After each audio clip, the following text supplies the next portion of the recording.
കുരങ്ങ്, എലി, അങ്ങനെ അണ്ണാൻ ഇവരുടെയൊക്കെ കടിയോ മാന്തലോ ആയിട്ട് പേവിഷബാധ ഉണ്ടാകാം. അതെങ്ങനെയാ കിട്ടുക? അത് തനിയെ വന്ന് നമ്മളെ കടിക്കാൻ വരുമോ? ഇല്ല. നമ്മൾ അതിനെ പോയിട്ട് എന്തെങ്കിലുമൊക്കെ ചെയ്യാൻ നിൽക്കും. കുറച്ചു നേരത്തെ അഭിരാം നായ കല്ലെറിയാൻ പോയില്ലേ? ഇല്ലേ? അങ്ങനെയൊക്കെ ചെയ്യുമ്പോഴാണ് അതെന്ത് ചെയ്യുക? അത് പ്രൊവോക്കായിട്ട് നമ്മളെ കടിക്കാനായിട്ട് വരിക, അതിന് ദേഷ്യം വരുമ്പോ. പിന്നെ എന്തൊക്കെ സാഹചര്യത്തിലാണ് ഇതിനൊക്കെ ദേഷ്യം വരുന്നതെന്നറിയോ?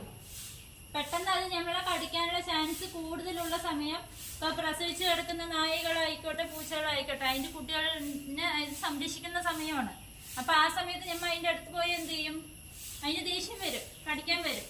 പിന്നെ അതേപോലെ അതിന് ഭക്ഷണം കൊടുത്തുകൊണ്ടിരിക്കുന്ന സമയത്ത്, ഭക്ഷണം കഴിച്ചുകൊണ്ടിരിക്കുന്ന സമയത്ത് അതിന് നമ്മള് തൊടാനൊന്നും